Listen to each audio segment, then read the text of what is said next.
Hello, everybody. Welcome to the Orange Pill Podcast. My name is Graham Elwood. We're here with Max Kaiser. Yep. Here we are in San Salvador, El Salvador, the fastest growing economy in the world, Bitcoin legal tender. It's all good. It's all good. Jack Dorsey was wearing a Satoshi t-shirt during the Super Bowl, which I was watching this with a bunch of Bitcoiners, and most of them were from other countries. There's only two of us Americans that were watching this and cared. I'm like, come on, this is the American Empire's big birthday party, the pushing of the American Empire. And when that happened, everyone was like, everyone started pointing at the screen. It was a big moment. It was exciting. I was over at the presidential tower with a bunch of restaurants, and they had a lot of screens up, and they were showing the Super Bowl. And the local people of Salvadorans are just kind of like taking it all in, like, what is this all about? And very entertaining, of course. And they definitely responded to the Satoshi t-shirt by Jack Dorsey, and that got huge play on social media. So we didn't need to get an expensive ad on the Super Bowl. We had our Jack was right there in the skybox with Jay-Z and Taylor Swift, and he was really that was impressive. That was the best ad I think you could have for Bitcoin, was just that t-shirt. Yeah, exactly. And the Google Trends don't show any change in interest, but the people who are the target buyers of the ETFs definitely noticed, and they're thinking like, oh, Monday morning, I'm going to be buying some of those ETFs. And sure enough, on Monday morning, Bitcoin now over 50,000 a coin, because a lot of people over the weekend saw the Super Bowl. They're like, oh my God, what is all this Bitcoin? I need some. I can't be the only guy in the country club without some Bitcoin. So they call up their Merrill Lynch guy, and they're like, okay, buy me ARK B, buy me the BlackRock ETF. I need some exposure. And price is popping. Which, it's been moving pretty well up for the last week, I think, probably since Bukele got reelected. Well, since the ETFs have been launched now, the demand for Bitcoin is something like 12 times higher than the daily emission of Bitcoin. Right. So you're having a wall of demand meet a cliff of supply. Right. So there's no supply. You're going to have a supply shock and a demand shock at the same time.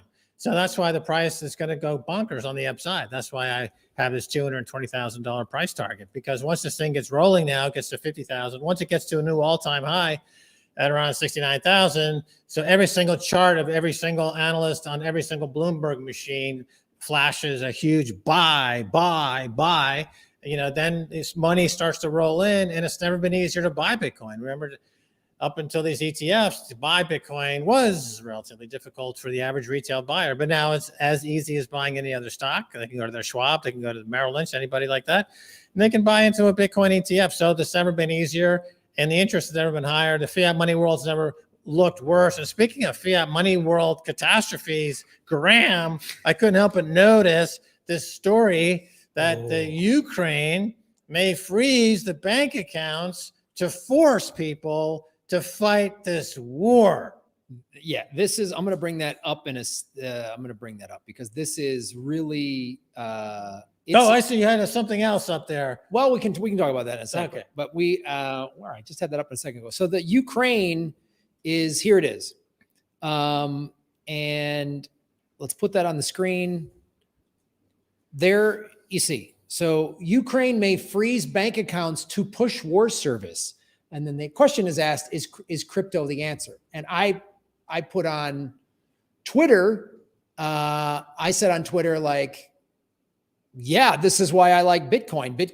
With Bitcoin, none of us have to go fight some insane war that's just benefits rich people. Yeah, Bitcoin demonetizes war and violence. And what I mean by that is, because it's unconfiscatable, it's uncoercible, right? You cannot coerce someone into giving you their property, their Bitcoin, because it's behind this encrypted wall that you cannot penetrate, even if you are the U.S. military, even if you are show up with a tank. You cannot get through this encrypted wall of Bitcoin to seize anybody's Bitcoin. And so it changes the dynamic, because economics has always evolved really over the course of human history as a byproduct of war, and vice versa. There's always been this need for more territory. We're going to expand. We're going to take that guy's stuff. And but if you can't take that guy's stuff and you can't go to war, and there's no profit incentive to go to war because the booty is unconfiscatable, then you're not going to go to war. You have to come up with some other reason incentivize you to get up in the morning other than to go and steal somebody else's shit. And so it disincentivizes war, and it monetizes peace and love, because then what people will come out with and do is, in order to get some Bitcoin, they'll exchange something that would be considered of value, and that something would be useful, like food or some practical device or a homemade tool, or to put it in crude terms. And so it just changes the whole social contract and the social structure if you have perfect money, unconfiscatable money. So let me ask you this. The liberal side of the political aisle, I believe they're against war. Yes. Right? They're like traditionally like, we're against war. It's usually on the right. They're like, hey, we got to go to war. We're the defense military industrial complex. We like war. We're on the right. We're conservatives. And the lefties, the perception anyway, is that they're against war. They're more into the others. But so the question becomes, why wouldn't liberals and lefties like Bitcoin for this reason? That's a question, Graham. Oh my God, Max, this is the like main frustration I have as a lefty, because I tell people, and to back up, I think this is why we have this problem. Why? Because America, we're fed this red team, blue team. So whenever the team you don't like says they're in favor of something, the other team just says, I don't like it. So for instance, if Joe Biden were to say, I love Bitcoin, Republicans would be like, Bitcoin's awful, it's bad for America, and vice versa. So, and this is the thing I tried, and I even got some pushback from some lefties that follow me on Twitter after I posted this. They're like, why are you pushing this Bitcoin thing? And I said, first of all, when they say that, they don't understand what it is. The central banks, one of the reasons I'm a Bitcoiner, the central banks love war. They profit from war. One of the biggest things you get out of a war is debt, because usually both sides have to keep borrowing money to keep the war going. And the banks are like bookies. They just want everybody betting on both teams. They don't care. No. And this is the thing.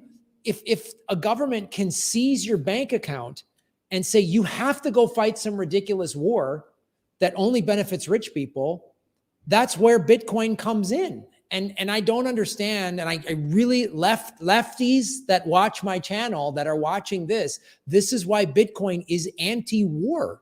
It's anti-central banks. I mean, most lefties and all over the place are in favor of like freedom of speech. Like Julian Assange is in prison because of the American empire, doesn't like that he called out their crimes. Well, let's talk about what the IMF did when he was staying in the Ecuadorian embassy. The IMF, which is the financial muscle of the American empire, said, hey, Ecuador, we have a $500 million, loan stimulus we're going to give you, provided you give up Julian Assange. Well, guess who gave up? And now he's in Belmarsh prison. So that's how the central banks flex their muscle, and they make profit from war. And this is why every lefty should be a Bitcoiner, because it's anti-war.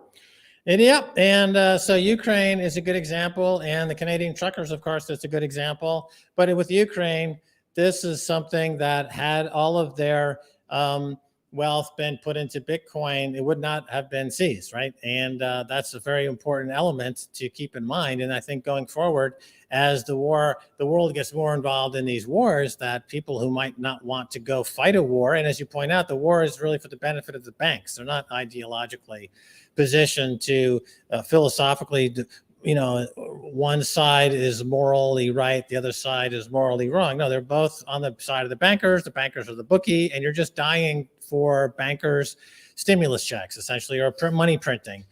That's the cause of all wars today, is to just print more money. So if you have your wealth in Bitcoin, then you're putting a line in the sand. You're cutting the connection between war and money, because you're separating war from money from the state, which is a very key part of the Bitcoin story, is that you're separating the state from money.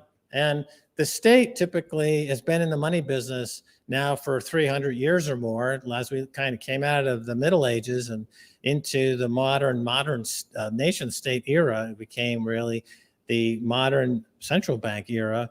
And this has been the story now for 300 years. And the state wants people to believe that only they can issue money and only they can recognize money and only they can define what money is. But money existed before the state. Money existed for 100,000 years before the relatively new invention of the nation state and the central bank.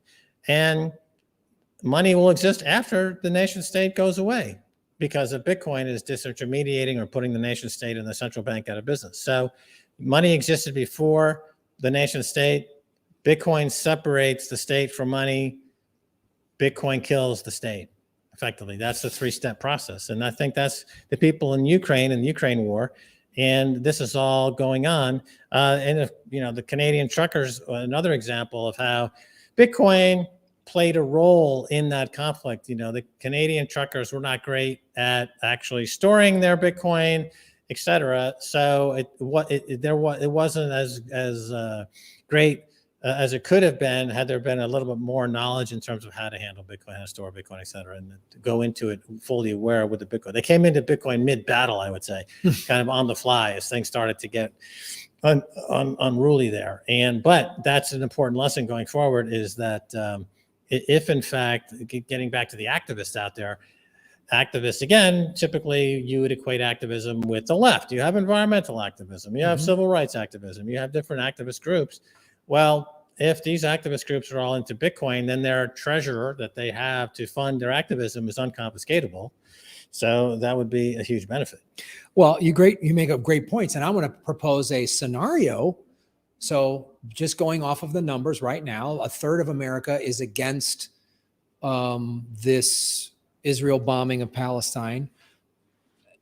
Liberal Democratic voters age 18 to 34, 70% of them are against America funding Israel bombing Palestine, right? So I want to propose to you, young people, if you're anyone watching out there, imagine if we go the bank, especially if we go to central banking digital currency, which is central, it's not free like Bitcoin. So imagine all of you young people out there protesting, and hey, hats off to you. They've been protesting. We want a ceasefire. This isn't right. What if the government said, oh, we're freezing your bank accounts. You all have to now go to the Middle East and fight this war. Would you want to do that? If you owned Bitcoin, you could say, I ain't fighting for you at all, because they could and they would and they might do that. Definitely. The thing about the global geopolitical conditions prevailing at the moment is that war is breaking out everywhere because of deglobalization and de-dollarization. So during the period of dollarization and globalization, we can say that this was really post-World War II and then accelerated in the 80s during a period of deregulation when financialization became more dominant as a percentage of the overall economy. It went from being, let's say, 15% of the economy to being 60 or 70% of the economy, if you really look deeply into how all these companies actually get their profit. So if you were to understand that the financialization of everything has gotten to this point, then you would understand that you can effectively orchestrate a rug pull on the whole house of cards. All activists have a common cause and a common enemy. It started with Occupy Wall Street. Occupy Wall Street was an interesting protest because it went after the banks on Wall Street. And that was the first time, to my knowledge, where activists, were looking more at the root cause of the issues that they were taking exception with. If we can cut off the funding, then that would be an effective campaign.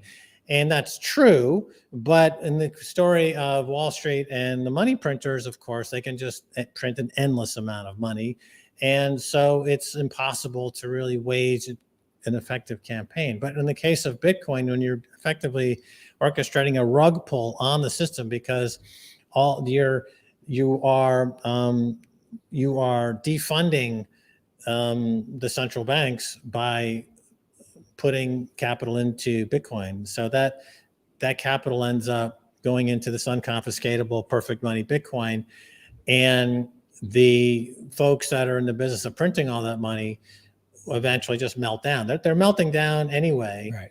But this would accelerate the meltdown, which I think you need to do to right the ship, to get to a point where there's strong fundamental values upon which you can build a society. But right now, we don't have that base to build a society on because it's all being printed into oblivion. Anybody who's access to a printer will print an infinite amount. And so you have a dysfunctional society. And that's happening all over the world. So everyone around the world, every conflict has a common enemy, and that is the central banking cartel. And we all have a common solution, and that is Bitcoin. So we're all working on the same fight at this point. I guess I call it the global insurrection against banker occupation. So we're all living under banker occupation, and the global insurrection is Bitcoin. That's such a great way to put it. And I really want everyone to understand that ultimately, that's the thing I love about Bitcoin. We're all on the same team with Bitcoin. We all see the problem. We all see the problem as the central banks and how they're used and how the states use them to muscle us and to put us into servitude and all that stuff. And like, it's such a solution. And again, if you don't get it at first, it's all right. I did not get this at first. I literally did. I was like, I first heard about it 2018, 2017. And I was like, what, man? Like, come on. This is whatever, unicorn, digital hacker money. I didn't know what this was. And the more you learn about something, like the more you start to understand it. And it's funny. Around my friends and family, I'm probably the most knowledgeable about Bitcoin. But here in this space, I'm the least knowledgeable. And that's a good thing. I want to be more knowledgeable. I want to learn. I've learned more about it just in being here, just in doing this show. And that's what you should want to do. And the more you understand it, the more you see how powerful it is. Yeah, it's like different than being, let's say, a stockbroker or a lawyer, where the more you know, the better you're at doing the job, but the worse you feel about yourself. Right? It's like, oh, I want to be a more successful investment banker. I mean, I'm going to have to get into a higher level of committing massive fraud. Or I have to know more about how the legal system works so I can get the loopholes for the clients who are paying me the big bucks. So it's an inward soul crushing experience to succeed in the fiat money world. With Bitcoin, it's the opposite. The more you learn, the better you feel about yourself and the better you feel about the prospects for others. It's a much more hopeful feeling that you get. And of course, here in El Salvador, where Bitcoin is legal tender, and it's really very common conversation point to talk about Bitcoin, you have a double whammy. You have a double impact because you have the whole country is like leaning in that direction as well. So you have that going at the same time. But this is one of the great things about Bitcoin is that, it's like being a kid again, where you find out, what can I build with this Lego set? Can I build a rocket? Can I fly to the moon? I don't know. Let's see.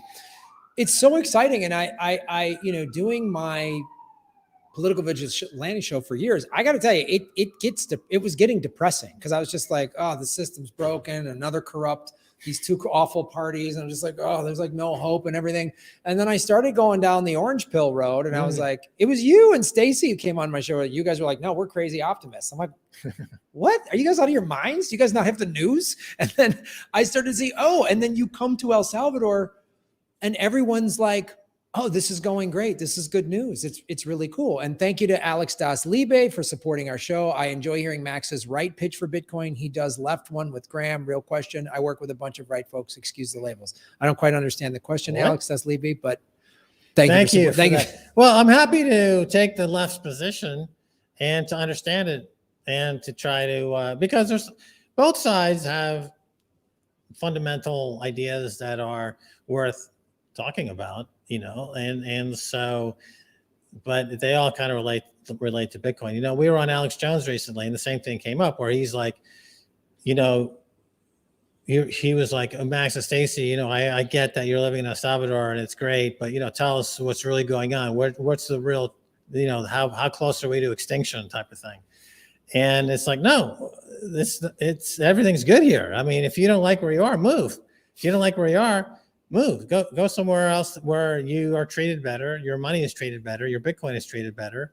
And you don't have to stay planted in of some place where we're being disrespected. You know, you're not getting the respect. And also too, like the projects here, like the volcano, it's a green energy mining project, right? Like that to me, and I'm seeing, I mean, when I first heard, oh, Bitcoin's bad for the environment. All right, I'm a big environmentalist, so I started investigating this. I was like, oh, that's not true. Yes, Bitcoin takes a lot of energy, but then I read stories, and this is, again, the mainstream media won't put this out there because the big banks buy ad time on CNN and Fox and ABC and all that. So when it's all these what's in your wallet ads are coming up, they're not going to go, oh, hey, the Navajo Indian Reservation was doing solar powered Bitcoin mining. They're not going to talk about that.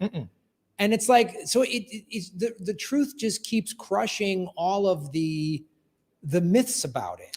Yeah. Bitcoin doesn't waste energy. It uses wasted energy. Right. Like the cheapest energy you can find is energy that's being thrown away. Like old power plants, old hydro plants, old plants that nobody's using, they've abandoned. Well, you can start them up again. They're stranded and no one's using them to mine Bitcoin, which is the hardest money that's ever existed in the history of the planet.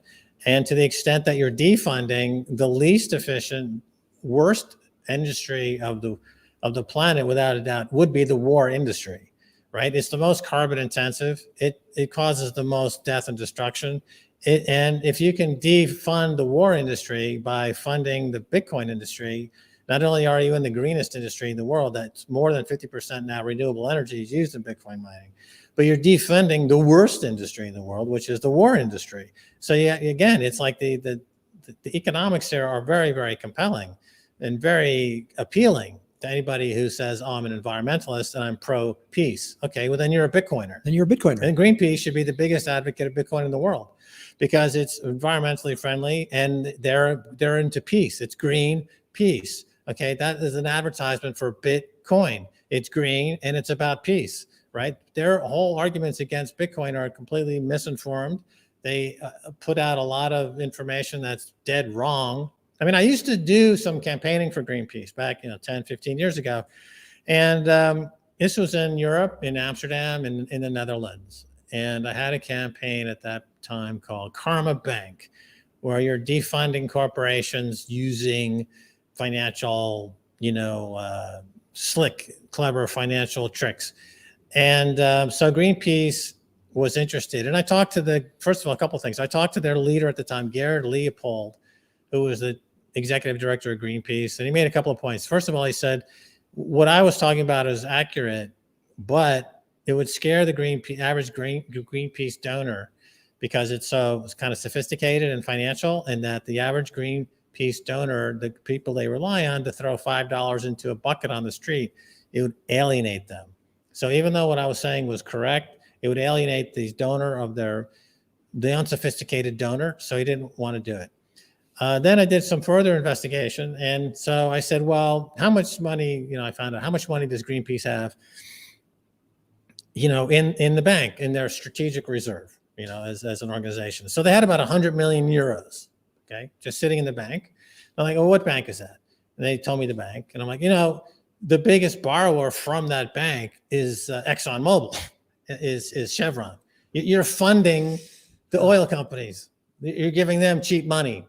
So in fact, if you looked at this economically, if you were to shut Greenpeace down today, the amount of emissions, carbon emissions into the atmosphere would be cut because you would be defunding the biggest atmospheric carbon generator that's using your money to go and generate carbon emissions.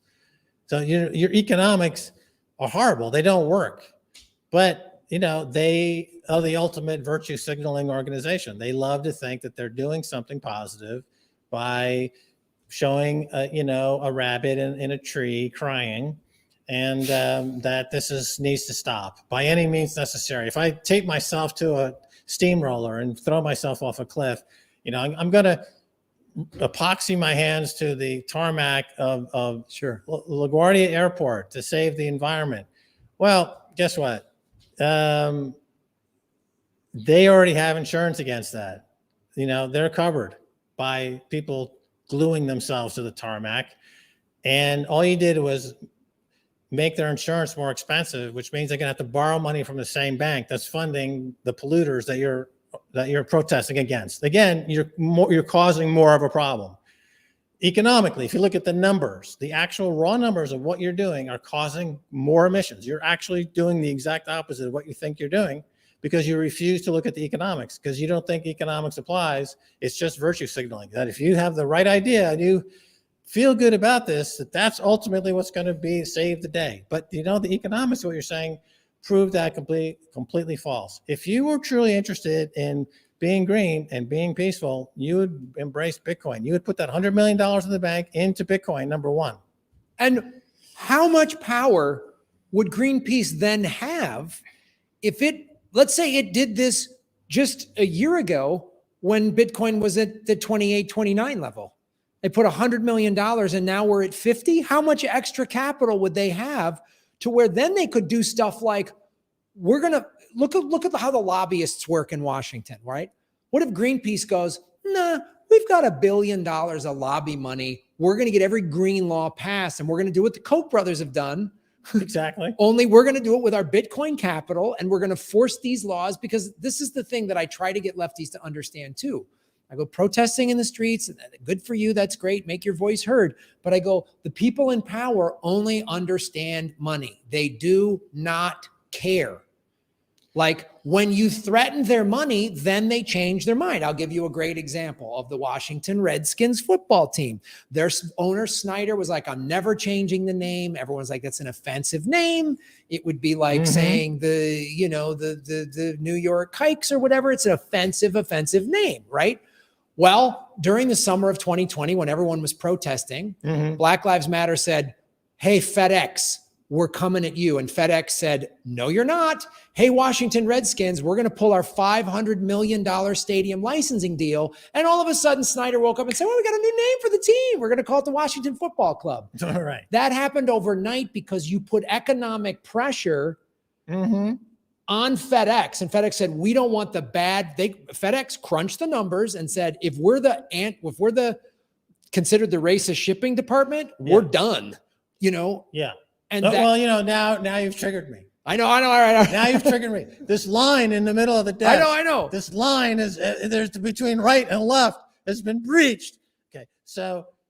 But that's my pitch to lefties. That's the economic pressure that can be borne from activists on corporations to behave in ways that would be more beneficial to the community is correct, right? And that is a good example. Certainly, is that the economics are such that a boycott. This is what Karma Bank was all about. In other words, Karma Bank was that you can weaponize a boycott, and the way to do it is you list all the companies in the world that are being boycotted, and you list them in the order in which the companies are most vulnerable to a boycott.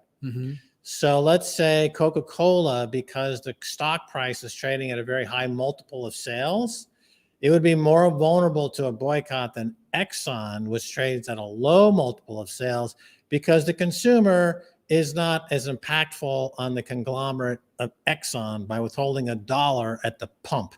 But if they withhold $1 at the store and don't buy Coca-Cola, it has a direct impact on the top line, the bottom line, and the stock market price of that company. So if you took all these activists around the world and you focused them on this one metric, vulnerability to a boycott, and then you got top line diminishment of sales to the point where stock price was impacted, you would attract hedge funds who are basically mercenaries, and they would start selling that stock short.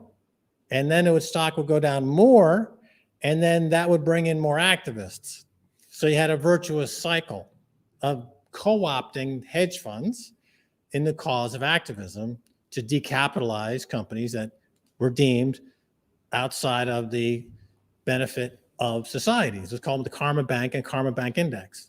And when I went to hedge funds about this, they said, we don't give a shit. Just give us a trade and we'll do it. Give us the Karma Bank Index. We're happy to make money on this. We don't care. Fine. But when I went to Greenpeace, they said, no, you'd alienate our core donor of the $5 guy, even though I know what you say is working. So we were, very far along with this. I was working with Zach Goldsmith of the Ecologist magazine, not The Economist, but the Ecologist magazine. Zach Goldsmith is the son of Sir Jimmy Goldsmith, who almost invented the leverage buyout back in the 60s. Right, he's a heir to a substantial financier's fortune, and he's now he was in government for a while. He had this magazine. He's a nice guy, Zach Goldsmith. So he had me writing in that magazine for months to try to organize this campaign. But the activists themselves didn't want to be interested in it because it didn't feel good, didn't make them feel good because it was financial. They just want to feel warm and fuzzy.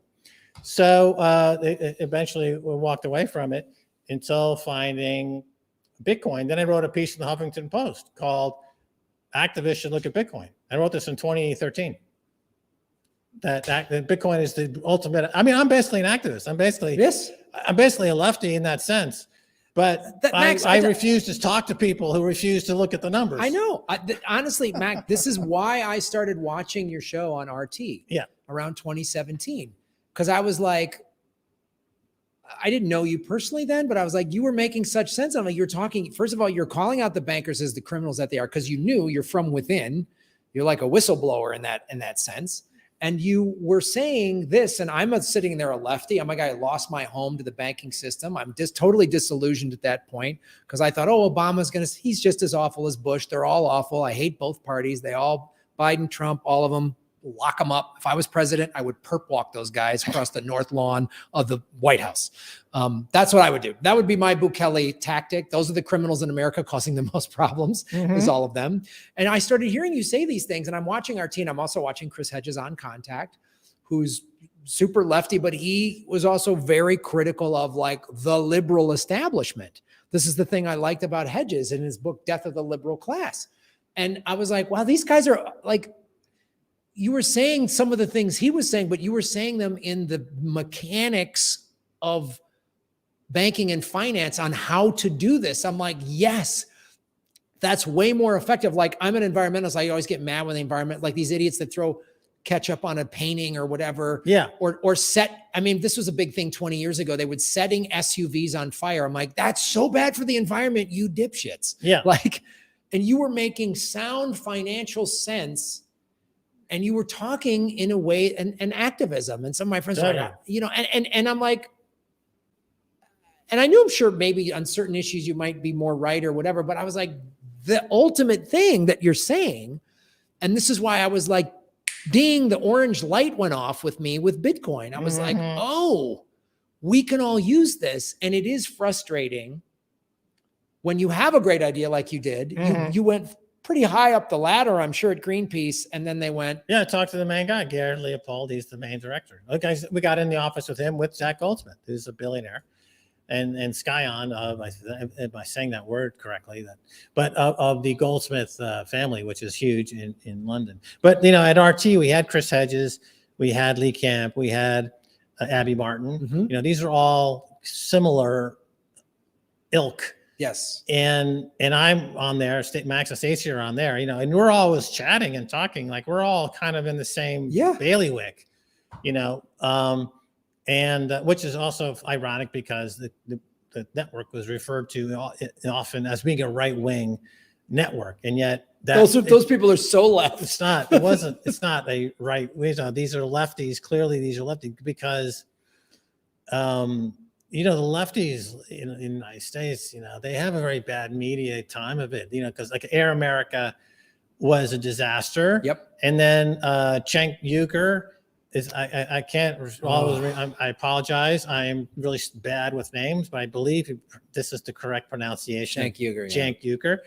And right. And then Jimmy Dore, of course, was over there. Then he split off and went his own thing. MSNBC is supposed to be like more on the other side of the aisle, you know, but like they can't really articulate much anything useful that and this is a big problem that the left has, very big, right? Is that they refuse to want to engage constructively in a realistic manner because they're all crooks. And not, well, I mean, I'm sorry, I just said that, but like a Nancy Pelosi I mean, she's a crook. She's a crook, right? She's I a mean, flat out so crook. she likes to position herself as someone on the left, more of a left wing person, right? Am I wrong in saying that?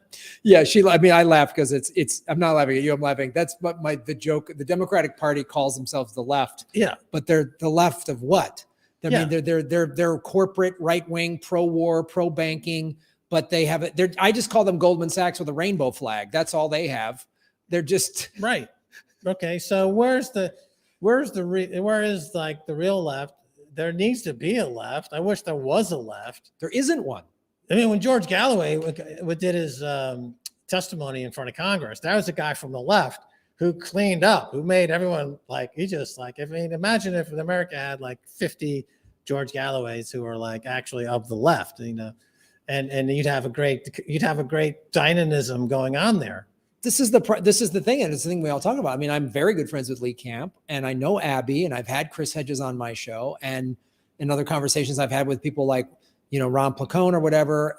We all are like the true left. We have no home. We are completely politically homeless and that's why RT was this last bastion of like the left, the real left, criticizing the Democrats and the Republicans and the whole system and calling and basically showing how. But that's not allowed in America. Mm-mm. You're only allowed to be a fake. Look, my YouTube channel never would have got demonetized if I just sat and said everything. Well, Trump's bad and blamed everything on Trump and the Republicans, right?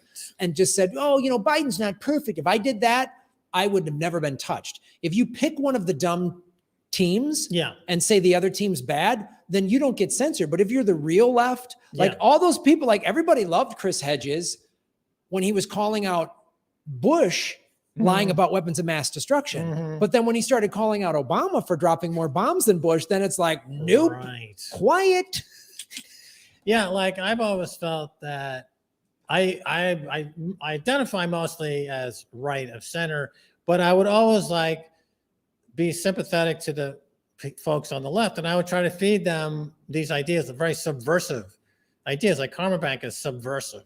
It's a subversive idea that the left can use to rug pull the right, Another one was Crash JP Morgan Buy Silver, which was a campaign that I did, when JP Morgan ended up buying Bear Stearns, and Bear Stearns had this enormous position in silver where they were actually short silver, and they were what's called naked short silver on a lot of positions. And that if they were exposed suddenly in a way that they didn't probably anticipate, is that if the price of silver went up a lot, then they would go bankrupt because they couldn't cover this position.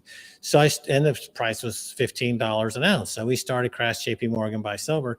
We got the price up to 50, and they had an existential problem at JP Morgan where they were facing bankruptcy because of this incredible problem with the silver short position. So of course they lobbied DC to expand the amount of contracts that they could sell short and naked sell short. They gave them an infinite checkbook to just sell an infinite number of silver futures contracts that don't exist. You can counterfeit a sale order in the futures market to bang the price down. That's a naked short sale, and it's legal. It's not legal. It's illegal.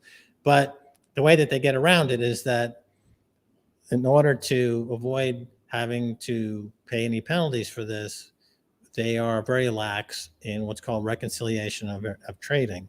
So all the shorts and longs have to be reconciled at the end of the day to make sure that nobody sold something that didn't exist. But the way to avoid having the problem of reconciliation is they defer the reconciliation date out infinitely. So there is no reconciliation debt. There's no one ever says, and the regulator never actually sees whether or not there are contracts that have been sold that don't exist. So they can never say officially that this person sold counterfeit futures contracts because they've never done the accounting. They've never done the audit on purpose, because they're corrupt, because they're captured regulators. So they don't do that. And there was a company called Overstock, run by a guy named Patrick Byrne, whose stock was attacked by short sellers. And he took the SEC to court, and they had this protracted legal action to try to, and it was all around something called CHO with a number, which is the actual regulation nomenclature for what should be the reconciliation. And this went on for a long time. He ultimately lost that battle, and it continues to this day. And we got the price up to $50 on silver, and then they, of course, you can take physical delivery of silver. That's what made it key, because usually all these futures contracts, they sell for cash, right?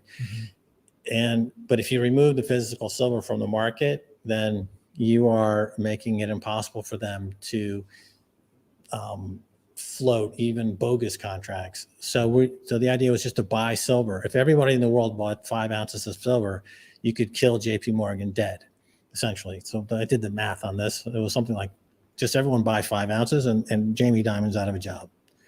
And, we had all these videos of people stacking silver, like 500 coins, 1,000 coins, like, we're going to fuck Jamie Dimon. And this went on for 6 months. The Financial Times did a story about it. Like, there's some activist out there. He's trying to kill JP Morgan.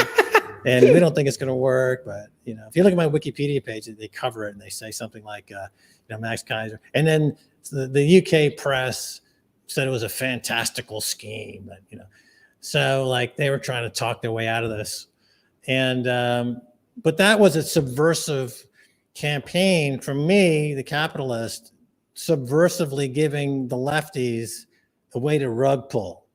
Like they assume that they can't assault this edifice called capitalism. It's impenetrable. But you know what? It's a house of cards that is easily taken down with a few simple tricks. Easily. That's the thing. I love that. That's such a great piece of activism. And what I was thinking of when you were saying this, which is a great story, is, I made such a point of this to my audience when the GameStop thing happened. I go, that was a bunch of activists on basically gamers that didn't want to see their favorite store get shut down from their childhood on Reddit. And they stuck it to them. And then everybody complained because they're like the billionaires or whatever, like, you guys game the system the way we do. You can't do that. And it was like, the point I kept making to my audience, I go, look at how powerful that activism was. And nobody got tear gassed. Nobody got beat up or shot with rubber bullets or thrown in jail or beaten up or any of the things that happen in street activism where when the state is going to send riot cops. That's going to happen. And I was like, see, Bitcoin is like a GameStop thing. It is, exactly. Every day. Exactly right. So GameStop was a short squeeze, which is exactly like crash JP Morgan buy silver. You're squeezing the shorts exactly in the same way. They discovered that something like 400% of the float of the stock had been sold, counterfeited and sold, that didn't exist. And it unleashed this Bet Wall Street or Wall Street Bets character on social media, and that was huge for a while. And that's exactly correct. And this brings us to Bitcoin. So Bitcoin is a short squeeze on the global Ponzi scheme, effectively. We live in a global Ponzi scheme. All banks are Ponzi schemes, right? Fractional reserve banking, which is a term that's pretty commonly understood, right? The bank lends out more than they have on their books, right? And the justification for this is that, well, it's an acceptable risk because we're stimulating growth in the economy. So but the fact is that they're exposed because if there's a run on the bank, then the bank closes. And we've seen that throughout history. This happens from time to time. And might be happening again soon. Could be happening. They created the FDIC, Federal Deposit Insurance Corporation, after crash 29, and also SIPC and other facilities, government guaranteed to backstop the system. The Federal Reserve Bank is meant to be a backstop to the system. It's supposed to be used in extremis. It's supposed to be there to be a barrier against, essentially bank runs. That's like one of the primary roles of the central bank. But under Galen Greenspan, starting in the 1980s, you have the concept of the activist central bank, who is not there to be the lender of last resort, but the speculator of first order. Like, nobody is speculating harder than the Fed. The Fed's balance sheet is more leveraged than any corporate balance sheet. This leverage, like, if you did an actual accounting of what's held by the Fed, their loan to ratio is probably in the many thousands of percentage points, whereas the highest leveraged corporation in America might be, at most I don't know. I mean, I'm guessing, but it's nowhere near what the Fed is. The global economy right now is 300% debt to GDP, right? So the GDP of planet Earth is roughly 100 trillion, and the global debt's 300 trillion. So we're living in a 300%, debt to GDP on planet Earth. Is the highest it's ever been. That's number one. But these central banks, nobody's more leveraged than the central banks themselves, because they always come back to the same thing. We're just going to print more money, and they always do. So now in the U.S., they printed $34 trillion. They're printing. And they no longer report the debt ceiling. The debt ceiling has been removed. That's no longer an item that you see reported. That politically, there's nobody saying like, we have to address the debt ceiling this week because we hit the debt ceiling. We have to raise the debt ceiling. They just said a few months ago that that's being removed. There is no debt ceiling. Just like they just removed also the reporting of M3, which was a reporting of the money supply. They do M2 now, but M3 got too scary. So they don't do M3 anymore. They do M2. I'm sure they'll take away M2. So the indebtedness of the bank is astronomical. And so when you buy Bitcoin, you're doing a rug pull on the central banks, essentially, because they still need at the base layer of their Ponzi scheme something. I mean, even the Federal Reserve Bank, when you all said and down at the Fed, you open the vault, even if you find nothing but a pile of hamster shit, that's still something, right? Whereas with Bitcoin, you're exposing it that not even that hamster shit's going to be worth anything, which you can collateralize that hamster shit and create many trillions of dollars of reverse leverage obligation out of the money, fully hedged. Someone's making a hamster shit coin right now. Right, as we it's speak. hamster shit. I mean, you can't even play around and mention bullshit shit coins anywhere because some fucking idiot was going to create one, and they'll be like, see. And then it'll have like the shitcoin market is so toxic and so dangerous and so fucked up. You can't even play games because there's so many. I'm not going to go there right now, but so the central banks are so leveraged to this thing. So Bitcoin is a rug pull on the global central banking system that is, historically speaking, at no greater point of vulnerability ever in its history. It's never been more vulnerable than right now. It's never less well capitalized than right now. I mean, right. You can go to the games that are being played.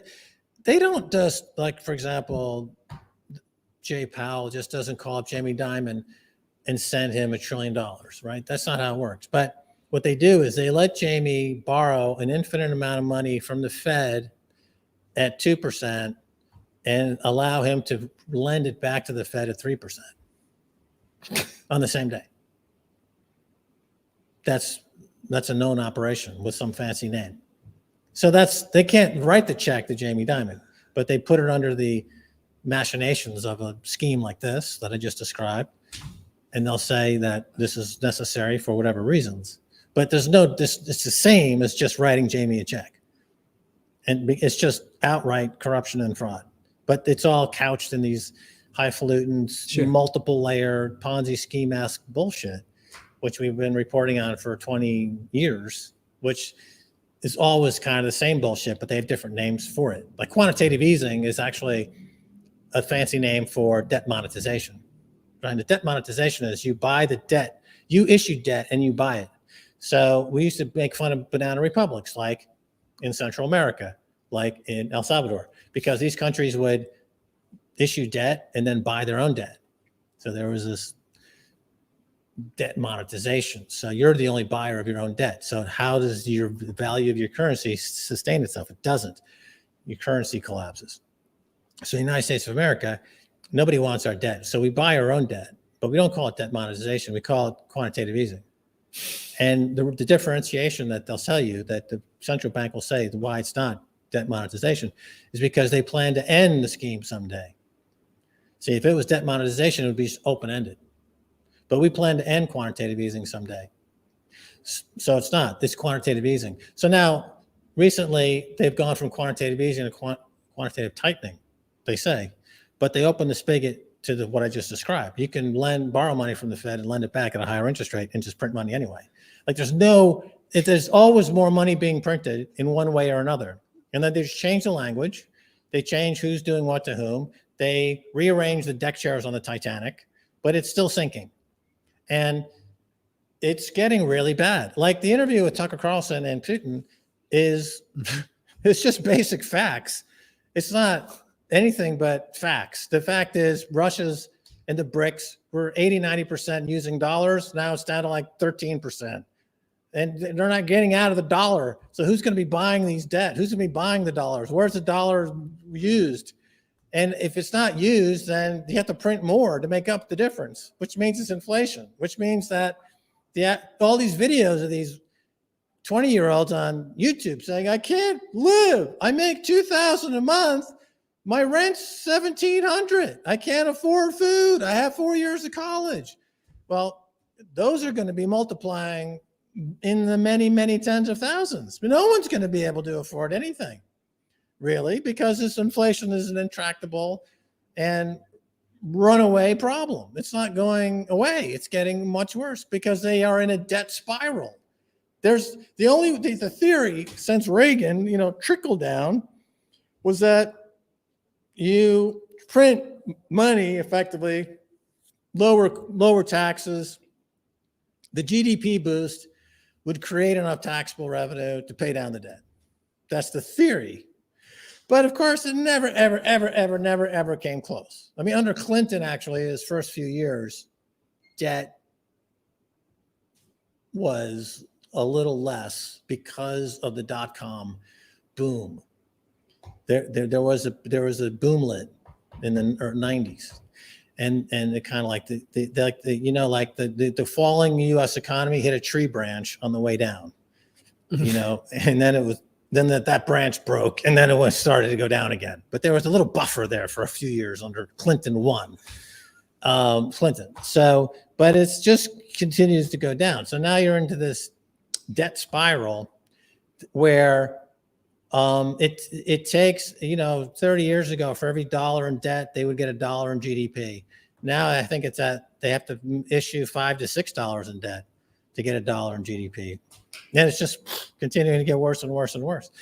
And knowing, people who are feeling like they're broke, they are fucking broke, and they're going to get a lot broker because the purchasing power of that money is continuing to fall. Now, activists who are concerned about the well-being of folks, if the world it's a wonderful life, and there's Mr. Potter, who's the capitalist, and there's Jimmy Stewart, who's the lefty, right? And he's the savings and loan, and the Frank Capra is a lefty, and he made this genius allegory and the little angels on the bridge, and he's little, Zozos paddles. Yeah, it's all of it. Yeah. So if that's the analogy you want to use, then it's Pottersville all the way down.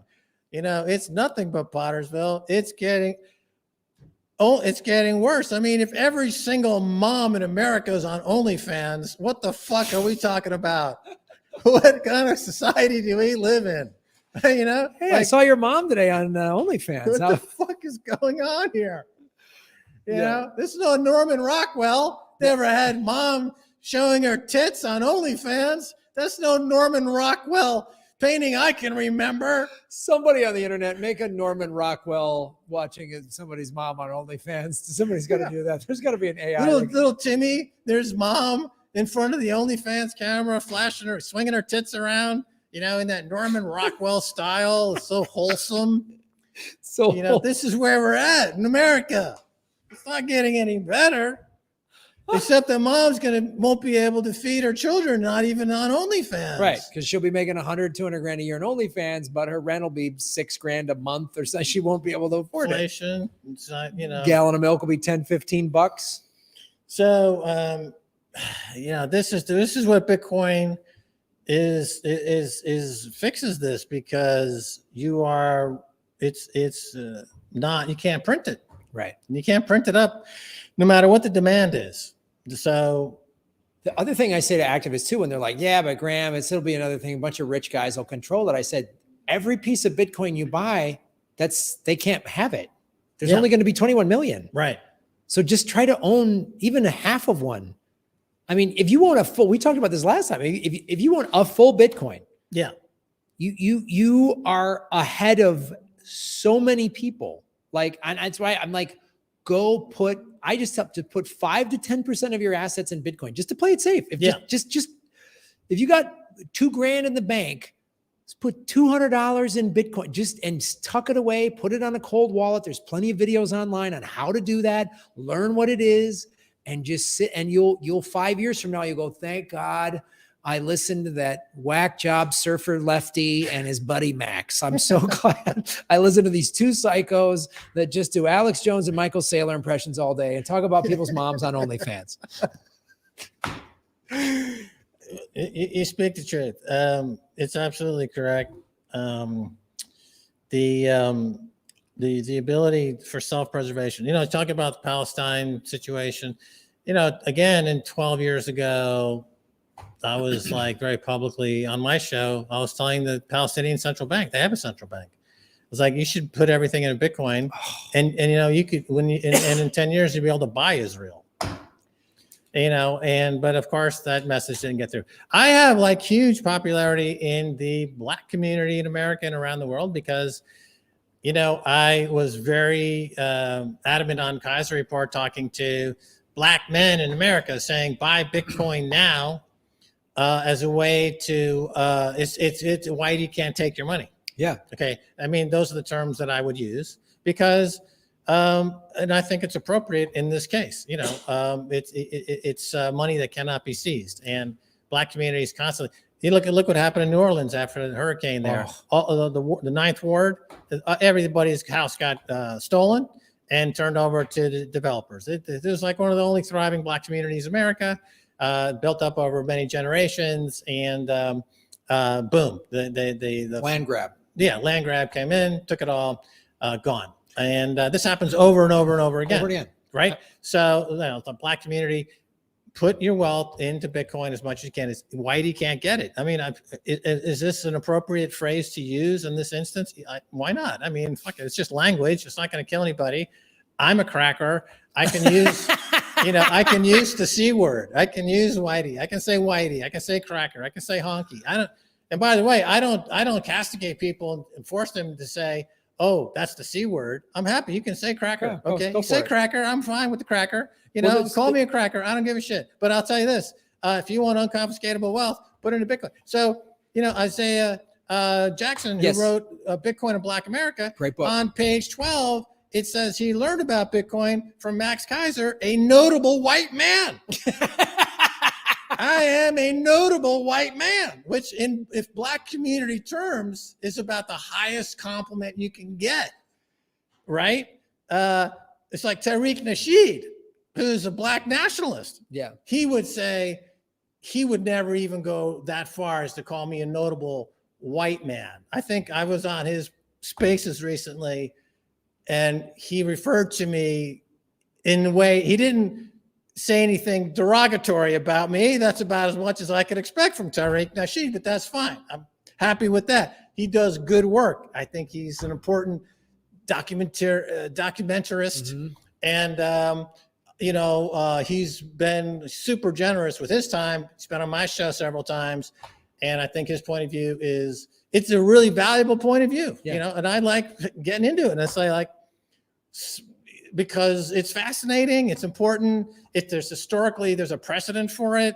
But I don't want to go down that, digress too much on that. But no, you bring up great points. And Isaiah Jackson, I've referenced his book before, Bitcoin in Black America. And it's a really, he's trying to, and especially communities that have been disproportionately financially targeted. Latino, Native American communities. That's why when I heard like the Navajo reservation was doing their own mining, I go, yes, every reservation, do your own mining, man. Yep. Like get out, especially those reservations in the Southwest, you have all that solar energy. Yep. Like empower yourselves financially. I was not empowered financially when I got crushed, when I lost my home, because I was just trusting in the system, and this politician will be better than that politician. And the system, as you've point out in grave detail, is so corrupt. Every time you go into the specifics of how corrupt it is, I think I know all about how corrupt it is until I start talking to you, and then you're like, God dang, there's even more corruption. Like it is way more corrupt. It's just like, oh no, there's a meth lab in the grade school, and the Easter Bunny is cooking meth with Santa Claus. Like it just. Well, I'll give you a story about that. HSBC, which Hong Kong what is it? Hong Kong HSB Bank. What's the symbol for it? It's a huge. I know, yeah. British bank. They were originally in China. I forget HSBC. I'll look that up real quick. Hong Kong Shanghai Banking Corporation, I believe it stands for. Hong Kong Shanghai Banking Corporation. I think it was the original what HSBC stands for. And of course, it's part of the British Empire and then blah, blah, blah. You're correct. Hong Kong and Shanghai Banking Corporation. Okay. So they were doing so much money laundering business with Mexican drug cartels that they actually built facilities that would fit the boxes that they would submit into the cambios to be laundered by HSBC and design them so that $1 million in a suitcase was a certain dimensions. And that they created a depository box to accommodate the actual suitcase full of dirty cash. Like they built and designed a cambio to accept dirty cash along the physical dimensions of the dirty cash. Like that's how granular, and they were getting into the industrial strength, the assembly line of fraud, and they were caught laundering billions and billions. Wachovia Bank, by the way, I think is the most Mexican drug money laundering bank ever. They were bought by Warren Buffett, who never mentions the fact that he bought into Wachovia Bank, and I think they got caught with like 400 billion. These are numbers that I haven't looked at in a little bit, so it might be off, but astronomical amounts of money. But HSBC is, the amount of money laundering that they did, they are so incredibly corrupt. And of course, they were the first to say that Bitcoin is used in illicit activities. Right. But of course, that's false. I mean, at one point, Bitcoin may have accounted for 2% of all illicit activities, but of course, that number is going down. I think it's under 1% because it's a horrible use case, illicit activities, because it's all in the public blockchain. You can see all the transactions. It's easy to find if you're doing criminal activity on Bitcoin. It's not practical for criminal activity at all. It disincentivizes criminal activity, just like it disincentivizes war and violence. Well, that's the other thing too. People go, oh, but Bitcoin's used for criminality. I go, what about that pipeline that was hacked and they used Bitcoin and they caught the people because it was so easy to track down? Exactly. And then, and when other people like Liz Warren say, oh, it's bad, it's criminals use it. I go, you're right. No one's ever used the US dollar for anything. There's no drugs or blood on a US dollar bill. Completely false. Her information is completely false, and it's getting even worse. And the use of dollars in criminal activity money is, of course, well documented, and it's without a question, it's the most used for illicit activity. I mean, I've seen Better Call Saul. I've seen, I know what goes on there. I know the people use freaking suitcases full of cash, right? And Bitcoin is not doing it for them because it's not. It doesn't have the same thing. So she's completely false about it and wrong about it. So, and plus they don't get the bigger picture, which is that it disincentivizes a lot of aberrant behavior and warlike behavior and violence anyway. So, of course, her biggest supporters are the banks, and we know that she's essentially a crook. So, why would we spend even 5 minutes trying to sort through or parse her words to find out where she's going wrong? Because we know from the get-go she's just a whore. Yeah, she's bought and paid for by the banks. Right. She's on OnlyFans. I mean, there's only. God, no! Now I have to visualize that. Very, she's one step removed from OnlyFans, right? She should be shaking her tits on OnlyFans. That would be her normal job. But because some fucking lunatics in Massachusetts gave her some votes, she's out there whoring for the banks, pretending like she's virtue signaling, which she's not. She should be just doing things on OnlyFans. But this is true of all politicians. Yeah. I don't want to uniquely smear Liz Warren because she's not one, and she's not an exception. She is the common political animal that we're dealing with. And I say this to the audience too. If you want to know, you've got this politician you really like and believe them, go to opensecrets.org. So opensecrets.org is a nonpartisan, non-for-profit website. So just to give people a little background, the FEC, the Federal Elections Commission, any donation that's $2,000 and up, you have to register it, right? Right. You have to register your name. So go to the opensecrets.org, look up any politician and see where they get their money from. Right. It is a matter of public record. Right. And there you see, there is, as I say, follow the money, connect the dots. You get the truth of everything. You find out everything. Like we talked about the war machine, and we'll wrap up here in a second. But in 2020, the defense industry spent $49 million across all candidates running Senate, Congress, and the White House. Right. Okay. Top 3 recipients. In the 3rd place, Bernie Sanders, $800,000. There's no Santa. Sorry, Bernie. You lost me there. In the 2 position, Donald J. Trump, $2.7 million from the defense industry. Number 1 recipient, Joe Biden, $3.1 million. Right. So what does that tell you? Whoever would have won in the last election, we would be having war. Somewhere, maybe not in Ukraine, it would be somewhere else, but there would still be war because they bought everybody, they hedged their bets. Yeah. And that'll happen again. And that's happening right now in 2024. They're going to spend their money to make sure that the war machine goes. And if someone gets elected and says, I'm taking us out of fill in the blank, Israel, Ukraine, great. They'll start another war somewhere else. And which war did Trump start? He kept the 7 wars from Obama going. He bombed Syria. And I know people like saying, oh, he didn't start any new wars. Well, that's how low the bar is. Okay. True. He kept 7 wars going. Mm-hmm. He bombed Syria. And when he did bomb Syria, Fareed Zakaria on CNN famously said Trump became president today. So that's when the liberal media liked Trump, is when he bombed poor people in the Middle East. Now, Trump, true to his brand, was very upfront. He's like, oh, I'm keeping the soldiers there to guard the oil. Right. But I don't care who's the president. You're gonna keep the war machine going. He didn't reduce our numbers of war. He didn't increase them. Right. So that's okay. Fair enough. Okay. Well said. Good point. So I think we're getting closer to the end of this podcast. We have some nice sound absorbing material. Yes. We have some nice lighting additions. We've gotten the lighting a little better. We're working on the sound. There's some echo in this room. We put some sound panels up there. But of course, we have a sponsor, folks. If you're new to Bitcoin, go to swan.com/orangepillpod and you get $10 of free Bitcoin for signing up. And Swan is a Bitcoin only exchange. They don't sell any of the altcoins or the shitcoins or anything like that. And they're we both know. They help you get your stuff off their platform. Yes. Cold storage, self-custody. Yes. Take that, Liz Warren. Yeah. A lot of exchanges don't want you to go to self-custody. That's right. They want you to stay on their exchange. That's right. Swan's like, self-custody is the way to go. And we love Swan, and check them out. They're sponsoring this show.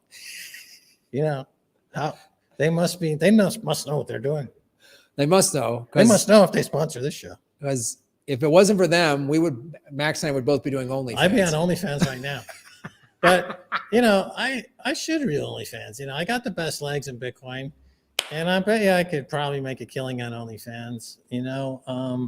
I was going to put out a calendar, of my best leg shots, Max in February, with like a furry shorts on, like it looked like Charo from Hollywood Squares, 1976, that vintage. That's where I grew up. This calendar needs to be made. Oh, you know what's amazing? Check this out. We'll end on this. Look up Anne Margaret on the Johnny Carson show. Oh yeah. Have you ever seen that video? Yes, I have. Like, this is a different America. This was a different America. So, talk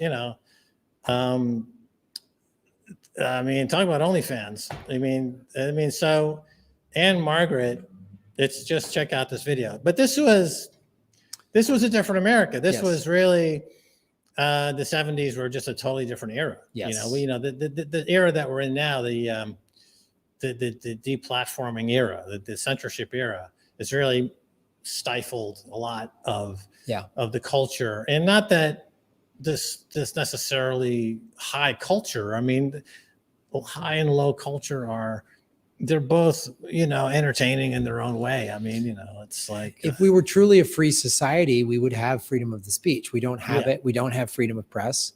I've been censored. Lee Camp's been censored. A lot of right-wing people have been censored too. And the thing I always say is like, I would never advocate for somebody like Alex Jones. I'm never like, he's not my thing. He's not, Yeah. but he shouldn't be censored. He shouldn't be deplatformed. He shouldn't be taken off. Like, there's a reason I have an on and off switch. There's a reason I get to choose which YouTube channels I subscribe to. Yeah. I don't need the government telling me, like, why can't I go watch RT anymore? Oh, that's where I was going with that previous bit about the demonetization through pulling sponsorship of campaigns. It was FedEx, and you were saying FedEx, Yes. and the target was the Washington Redskins. They had to change their name. Right. Which they did. Well, so, but that spilled over into media platforms. Right. So then the lefties were pulling, maybe broadly speaking, lefties, but I mean the boycotting ended up cutting into media platforms, right? Which ended up creating some censorship, right? So that could be an interesting point to bring up in the next episode of the Orange Pill podcast. I forgot to get it more into it, but there's something interesting there. But I think we should wrap it up now. What do you think? I think this was great. This was a great episode. We covered a lot. We went from Ukraine to OnlyFans and everywhere in between. We covered a lot of business. Yeah. And of course, we got great knowledge. We got great stuff. So guys, like, share, subscribe. If you're watching on Orange Pill Podcast, follow my YouTube channel. If you're watching on my YouTube channel, make sure you follow Orange Pill. Follow at Max Kaiser on Twitter, at Orange Pill Pod on Twitter, at Graham Elwood on Twitter. And we're putting out more content and more clips, and this is going to be just getting better and expanding. We have over 500 people watching. This is our biggest live audience that we've had thus far. Nice. Very Thank nice. you so much. Thank you to Alex Daslibi in the chat and everybody here at the studio. We appreciate everybody, and we'll be back soon. Thanks.